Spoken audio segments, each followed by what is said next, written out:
We'll stop back front adjourn.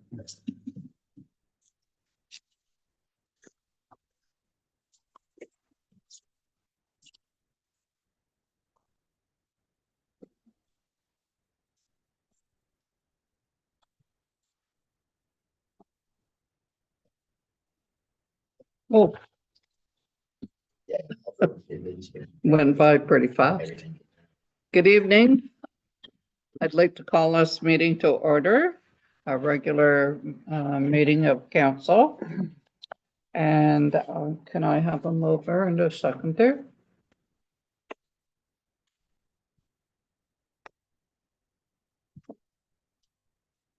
Moved by Councillor McInnes, seconded by Councillor Clark, that this meeting be opened at 7 p.m. All in favor? Carried. Next, can we have a motion for the adoption of the agenda?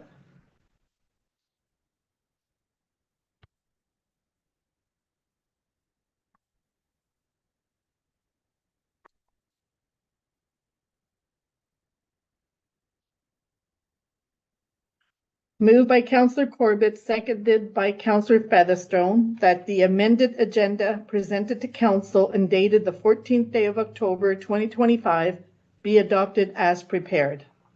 All in favor? Carried.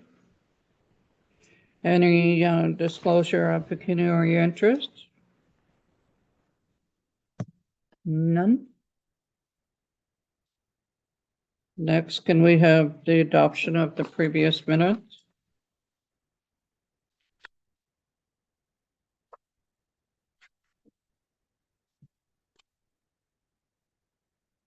Moved by Councillor Clark, seconded by Councillor Featherstone, that the minutes of the special and regular council meeting of September 23rd, 2025, and special meeting of council of October 1st, 2025 be adopted as circulated. All in favor? Carried.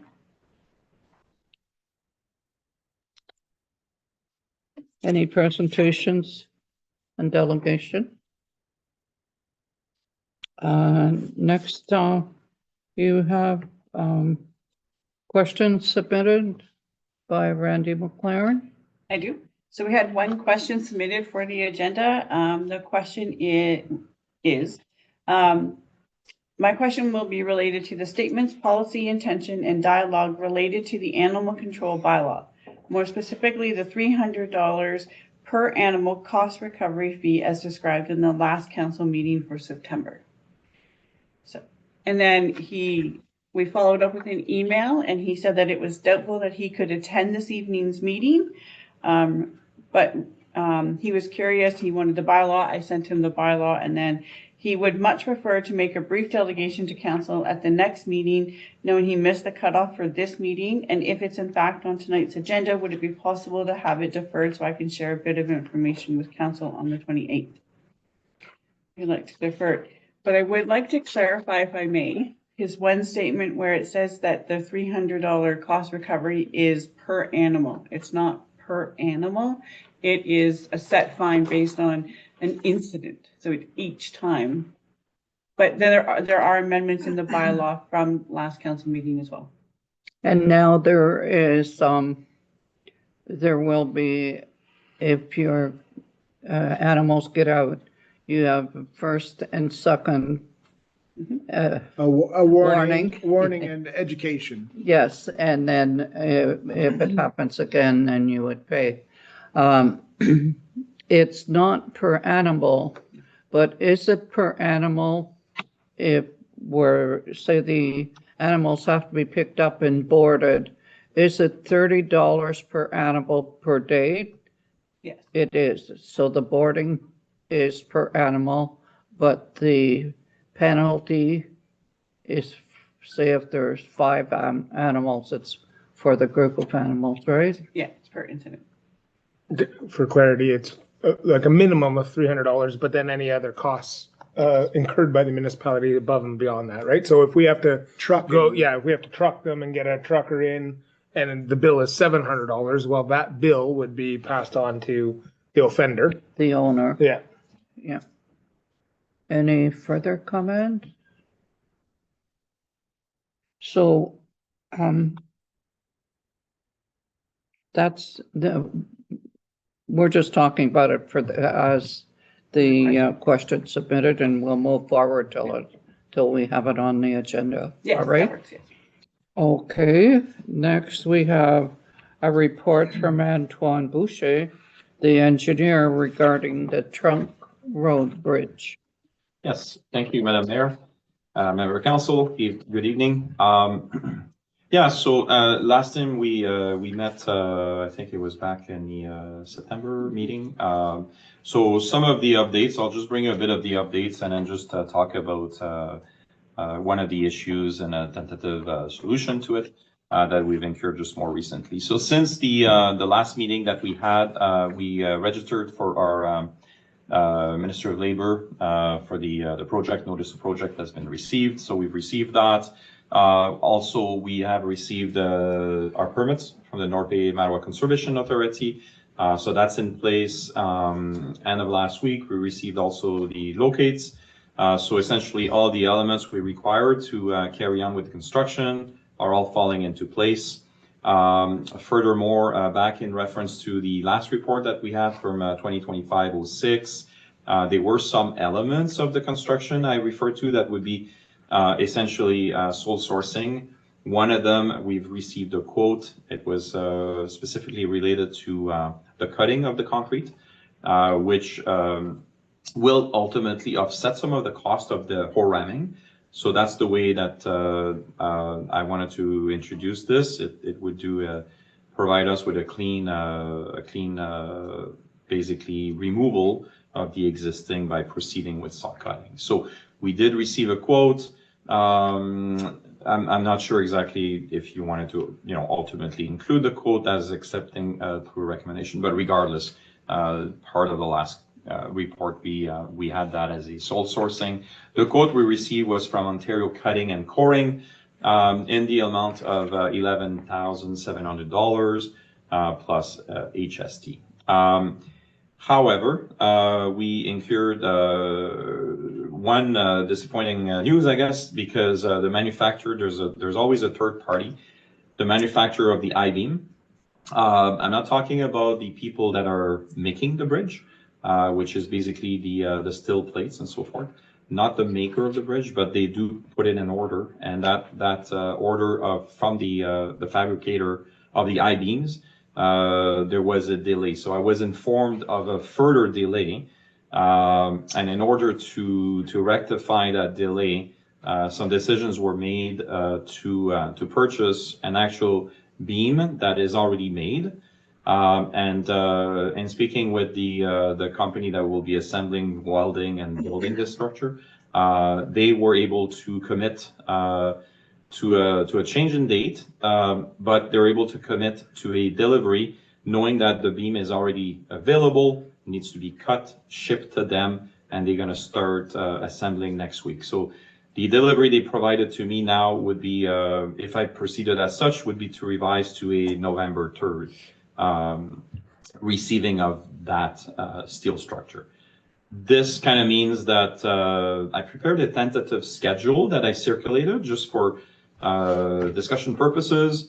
From this the schedule, what you can see is that in speaking with the contractor that will be Degani Construction, I have set those dates that you see. They're secured dates. They're dates that we've already had commitments from all of the subcontractors and contractors, because we're kind of acting as the contractor on behalf of the municipality in this project, and everybody's becoming part of the puzzle. So there is a set date for Thursday as a pre-construction, where I would basically, it's a bit of an education to give the task to the foreman and a person with Degani to explain exactly what I'm expecting from them when we start the project, and then give them a sense of the site itself. When I move to the following week, I'm looking at potentially, I'm showing it as a middle of the week of the October 20th. So I'm showing as potentially we have a road closure on the 22nd, with a bit of a note that this could also sometime maybe either shift the 23rd or the 24th. But the intention in that case is that we would like to mobilize, take ownership and possession of the site, There's some work to be done, like we need to set some grades. Also build a platform in order for the protection of the concrete when we cut it. So we're gonna construct a platform like right on the footings below the existing concrete deck. Following this is the prepping. Following this, we have a commitment from Ontario Cutting and Coring to be on site for the 27th, where they expect approximately a 2-day, could be a 2.5 days, for their cutting work. So I've showed them as a start date of October 27th. As soon as the deck itself has been removed, then we'll have an excavator to remove the parts of the concrete bridge sections. Once those are removed, then we'll proceed right into the full excavation. And essentially, we'll finish the week in preparation of receiving the abutment and the new steel deck. For that, we may go into potentially working on to the Saturday of that week. Contractor is aware of it. Arrangements have been made. If all goes well, we will not need to. However, if last minute there's a few changes, we can tap into that weekend. The crane has been booked for the following Monday. The abutment will arrive, both float will arrive on both sides of the bridge structure. The crane will actually install the concrete abutment.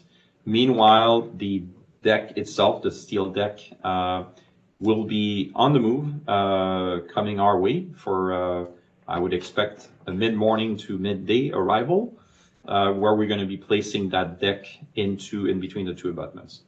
Once that's done, there's a bit of site cleanup to be done, and then we move on to potentially guide rail install.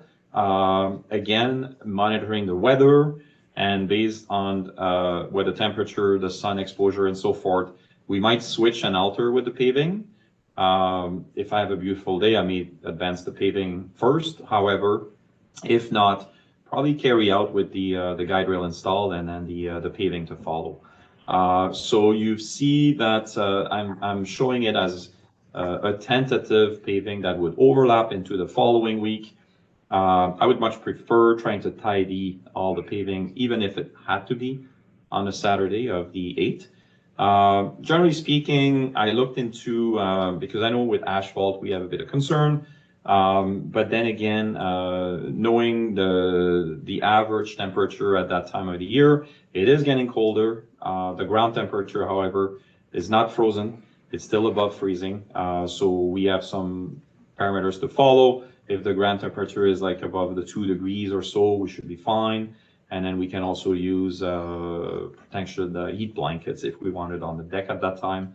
So that's kind of the, I guess, how would I say, the tweak that I had to do to the schedule, and wanted to update council that from my perspective as kind of project manager, I was still planning on moving forward with the schedule as presented. And with this, I would be happy to answer any of your questions, if any. Any question? Not great. I appreciate the report. I guess the question would be more to staff. How are we communicating that out? I know I saw the sign, so I appreciate that. Signs are posted. Obviously, the dates are shifting a little bit from that. Are we going to update that sign, or just to make sure that, I mean, if people are making arrangements based off of that knowledge, then. So to date, we have hand delivered to the strike. We have delivered to anyone between the two roads that it was starting around the 13th for the closure. And then we did post those signs out. We've posted it on Facebook a few times as well, because we were aware of this on Friday. We did not post Fridays. Scheduled for the Facebook post on that. It's on our website. So we would have to redraft the letter and then send that back out to the two homes, to the homes between the two roads. The sign, we had that professionally done, so I'm not sure how fast that turnaround will be, but we can certainly bring that in to see if we can get that amended. That's just the actual number on the sign. The number on the sign. There's enough room on the sign, we could alter the date. So we're delayed Yeah, by there's a way to 1 do week? this. Are we about a week Week and a behind? half. Okay. I mean, it's construction. Mhm. It happens. I mean, I still think, I mean, the paving companies are still paving in November. I mean, this isn't out of the norm. So I mean, I'm comfortable still proceeding with this. Is there any fluctuation in the cost? Well, I mean, at this point, not really. I think they could be potentially if it was everything pushed, you know, to the next year in the spring of next year, because then you may be incurring. So the way I see it, and I think Councillor McInnes mentioned it, I actually consulted with Pioneer Construction. They have a lot of projects to be done. There's the basically the arena in North Bay. There's McEwen Street. There's anyway, there's a lot of road construction still, and I think the paving company, like my goal when I was starting was like, and I think I said it kind of jokingly, you know, what are you wearing on Halloween Day? Because I'm not going to be on site. We're going to be done. Right. So it would have been my goal to finish prior to October 31st. If it was something other than asphalt, I would be maybe a little bit concerned, but I double check with basically the OPS 310 for construction practices when you get into cold weather, and I also look at the average temperature that we've had. I mean, you will get some days up to even the basically Remembrance Day, where you know you get flurries, but you also get a bit of heat. So the actual average temperature, you know, kind of goes to 3, 4, 5, goes into the 7 and sometimes plus degrees. So again, I'll be mindful of that obviously as we get in that phase of the construction. If the scheduling shows me like good weather, we'll be working with Pioneer to pick that day. And so far they've been good in most of the projects that I work with. They want to, you know, maintain a good relationship, and I think they're willing to somewhat you know, bend a little. Like for instance, what I was saying on potentially paving on a Saturday, that's an option too. Sometimes it might be a good filler because not everybody would say yes, please do it. So there's some reluctance in some municipalities to pave on a weekend. So this all, you know, gives me some flexibility. But yeah, so to the best of my knowledge, this is the way I would anticipate things. I certainly hope we don't have 2 feet of snow coming, but if we have a surprise, you know, it's not the first time I've dealt with, you know, construction issues, and I'm sure we'll be able to manage. I mean, and then report back to council if anything else came up. Yeah, I guess, you know, there's always insulated tarps and worst case scenario, like very worst case scenario, this bridge would still be functional if it's not, you know, paved, right? Yeah, that's as a matter of fact, there's a few of those structures that have been constructed as such when basically, you know, you can have a steel deck, you can put sand on it. Once we get into the cold weather, it's different because it freezes. So the material will behave a certain way. So yeah, there's always potentially other ways. If we came to like a very harsh winter starting very fast, I don't anticipate that, but again, knock on wood, you know, I'm not putting my plows on until after the bridge is built. Good. I'm good. Any more questions? We do have a motion. So this is when we're starting. This week, the 16th. Yes. The Well, pre-start. that will out the meeting, right? Yeah. That's with our staff and the engineers on Thursday of this week, right? Yeah, that's a meeting that we'll have, which is more like a administrative, to understand the project, go over the task, the job. We're not going to close the road. We're not going to put, but it's a pre-construction meeting, and the way I anticipate the road closure, however, is I'm projecting it into more like the anywhere between the 22nd of October or potentially the following 2 days. But I'm projecting a closure that week as we get weather middle or towards before the end of the week. Also because we want to have everything closed because, again, once we're starting the cutting of the bridge, we can't manage traffic and have to basically deal with the fact that some people will not be aware of what's going on. So I think it's important that, you know, the road closure takes effect a few days prior to that Monday. Okay, So we do have a motion just to receive the report and that the project proceed with the new timeline. You may not have a copy of it up there. No, they don't. we have a motion for yeah, Yeah, okay, I'll read the motion and then council can vote on it. okay. Okay.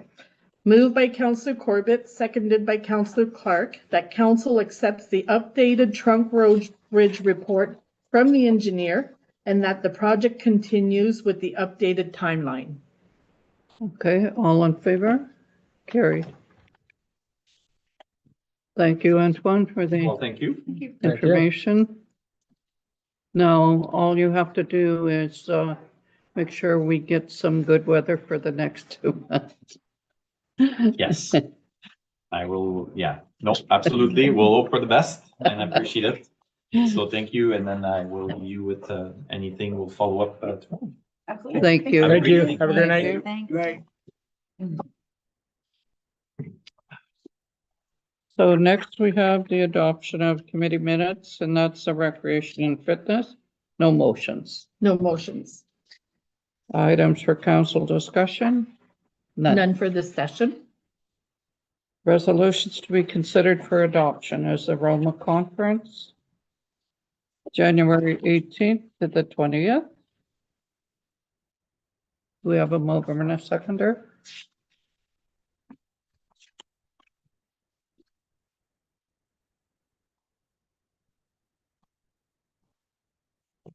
Moved by Councillor McInnes, seconded by Councillor Clark, that the following be approved to attend the Roma Conference on January 18th to the 20th, 2026, and that expenses be paid accordingly.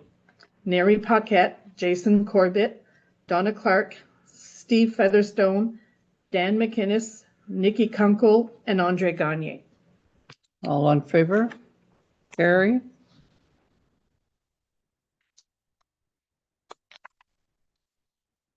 Next, we have the subdivision approval.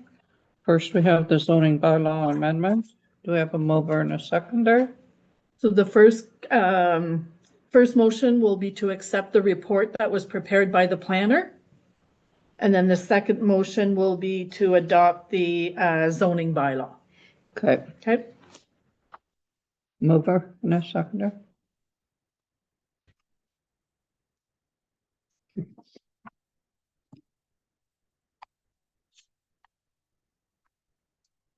Moved by Councillor Featherstone, seconded by Councillor Corbett, that council accepts this report as an update regarding the above submitted applications and accepts this recommendation made by staff to approve application reference B8 2025, which applies to a draft plan of subdivision, plus application reference ZC1 2025, which applies to an accompanying zoning bylaw amendment application, subject to the conditions as outlined.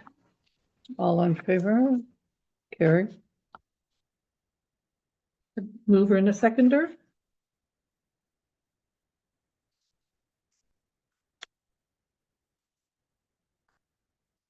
Moved by Councillor Corbett, seconded by Councillor McInnes, that council for the Township of Bonnfield hereby adopts bylaw 2025-38, being a bylaw to amend zoning bylaw as presented and is hereby considered read 3 times and passed this 14th day of October 2025. All in favor? Carried. Next, we have the decision of approval authority. Yes.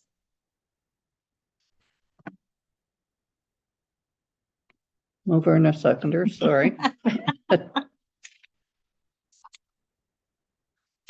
Moved by Counselor Clark, seconded by Counselor Corbett, that the Planning Advisory Committee recommends to council that consent application B8 2025 100032815 Ontario Inc. proposed draft plan of subdivision to create 18 new lots on the property legally described as part of Lot 32, Concession 8, be approved subject to the conditions as outlined in the notice of decision, and further that council accepts this recommendation. If I may, before you vote, can we amend the resolution to say just that the planning administrator recommends to you, because it's not from the PAC committee? Oh, okay. I apologize, I missed that. Planning advised administrator. Okay. Okay, all in favor? Carried. The notice of decision needs to be signed by all of council, please and thank you.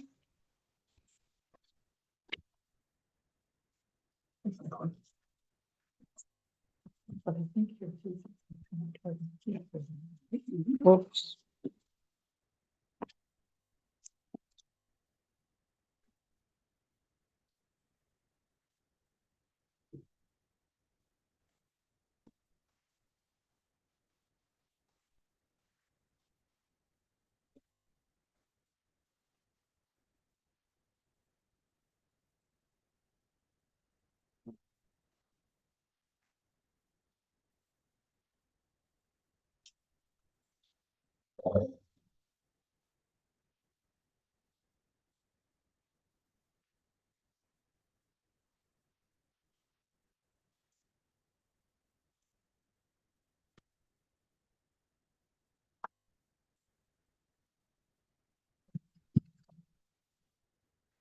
You.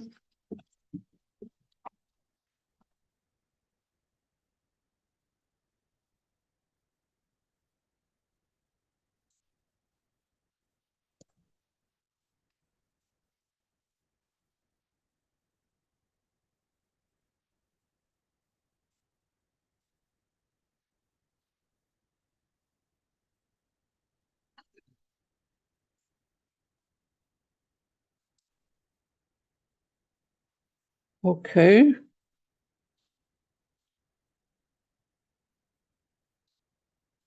Next, we have, the bylaw number 2025-036 to regulate responsible animal ownership. I guess there was a request by Randy McLaren to defer it till the next meeting. Is that what he's asked us to do? Yes, during the question period, he did submit in a question to ask about that $300 per animal, which we have corrected. And then he said he wanted to present something, but he didn't explain the information. Any comments? Just was it clarified only tonight, the $300 per incident and not per animal, or is he aware of that information? I don't think he's aware of that information. Right. So I'm thinking he's probably wanting to come and, I mean, I can't know for sure, but if his concern as outlined is $300 per animal, likely that is the crux of wanting to defer. I know I originally thought that it was 300 per animal, but it's 300 if you've got 5 cows out, but then you have to pay per animal For feed and for water. the care, right? Yeah, it's the same as if it's a dog or a cat, right? So there's a fine for having your animal at large, and then there's expenses of having your animal in a pound. Yes, and we did amend it to with the option like 2 warnings and then a third time, and I'm okay with that one.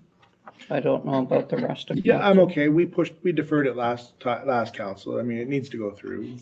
Yeah. I also think too, that if your animal gets out and your neighbor finds it and you get your animal back, not a problem, right? It's not going to the bylaw officer. So it's only animals that are actually coming to the township that is going to be fined, right? Or, Or, you or know. so- warned or educated first. Yes, yes. So, Like I yeah, spoke to someone that also had a moose went through his fence Oh, and then his cows got out ah, because he said when the animal, the deer will jump Mhm, over it, but the moose will take the fence and all. mhm. And that is something that the farmer wouldn't have any control over. Right. So that's not something, oh, you're going to get a penalty because this happened. But I guess the concern with the complaints that we've had is continuous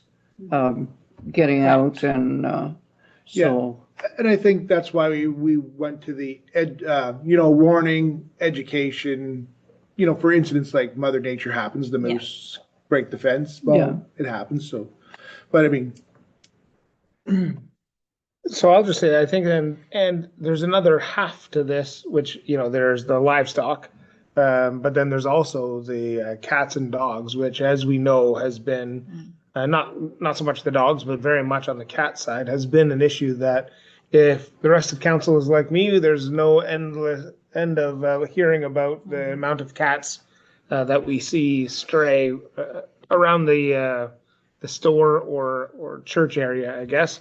So I think it's important that this motion go through and we support that work to begin to address the cat issue humanely, wanting to ensure that, we are, if a cat is found and that we are, in fact, impounding it, I don't know what the right word is, for 3 days, given an option just in case there's a mix-up or anything. And then if there's nobody that comes forward for either adoption or to claim it, that the cat is humanely euthanized. I mean, we have, it's not an easy topic to talk about, but it's really not an easy challenge to deal with, where the number of homeowners in that area, the businesses in that area who, quite frankly, have had to deal with this for quite some time. So I think it's incumbent upon council to look for a resolution to this, and I think this strikes the balance, and I would not really want to delay this any further, and we should be providing the tools to the municipal staff to start that process in taking care of those cats. So. Yes, and just to add that it's not to punish people, it's to try and get everything under control, that there is something to, you have something there to deal with the issues. And certainly one comment that was made to me from one of the other municipalities said, we'll always work with the farmers. And I'm sure I can bring that message to the people in our community as well. We'll always work with the farmers, and if there's an issue and how we can help, and it's not just to go out there and give penalties to people, it's just to try and to have something to work with. So I think it's a safety issue as well. Yes, you you're know, right. So definitely, the days are getting shorter now, so it's the same with deer and moose. In regards to the cats, I think we need to recognize that there are, diseases and illnesses too that we have to be cognizant of, and ensuring that that's not spreading to people's pets, or, if they are stray cats or. absolutely. So I think the parvovirus is now rampant somewhere I was reading, and is it leukemia? Feline leukemia. Feline leukemia, which is a very contagious, so. Yeah, everything I've heard is people are looking to council for some leadership on this Yeah, issue, yeah, we need wanting us to be do able to something. actually address this for the community. So I think that this is striking that balance, and we're not taking this lightly. We're wanting to make sure that we're respecting those animals and the lives that are those animals. But at the end of the day, we have to clean that area somehow to make sure that it's not affecting those homeowners or businesses. So. okay, can we have a mover and a second?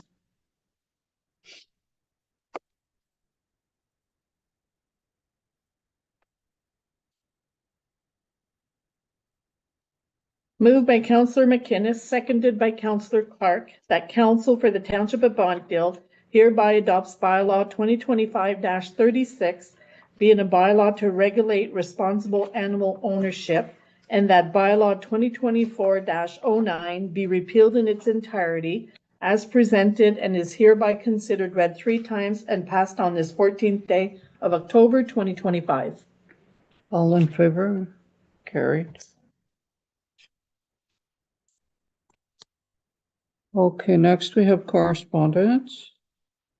And we have a motion to accept the correspondence. And I just wanted to mention that we certainly had a lot of support with our motion with respect to encouraging Canada Post to come back to deliver our flyers, right? Yes, and we did receive one more today that I'll circulate around to council instead of putting it on the next agenda. I'll just circulate it. I think Okay. Andre single-handedly brought them back to work. Thank you. Thank you. Lead negotiator. Yeah. Okay, so do we have a motion to accept the correspondence? Yes. Mover and a seconder?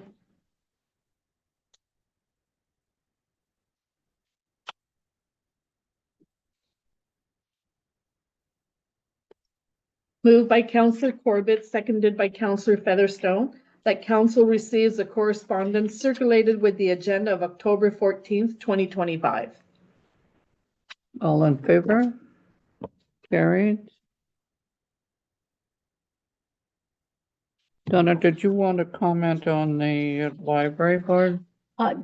Just to say that, I think, we've mentioned that, our librarian, Jeanette Shields, has now retired.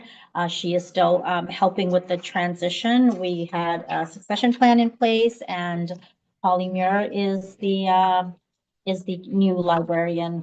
We had our first board meeting with, her leading it, last week, and it was fine and excellent, and I think that, it will be a seamless transfer. So.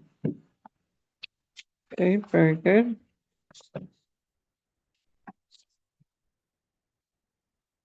Our confirmatory bylaw?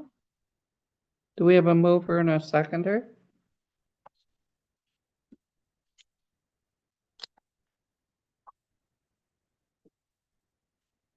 Moved by Councillor McInnes, seconded by Councillor Clark, that the council for the Township of Bondfield hereby adopts bylaw 2025-37 to confirm the proceedings of council from September 23rd, 2025 to October 14th, 2025 as presented and is considered read 3 times and passed this 14th day of October, 2025. All in favor? Carried. I skipped the closed session, but we don't have anything. So next is adjournment, 7:38. That's very good. You have a mover and a seconder? Moved by Councillor Corbett, seconded by Councillor Clark, that this meeting be adjourned at 7:38 p.m. All in favor? Carried. This meeting will be closed. Thank you for joining our meeting this evening. And good night. And our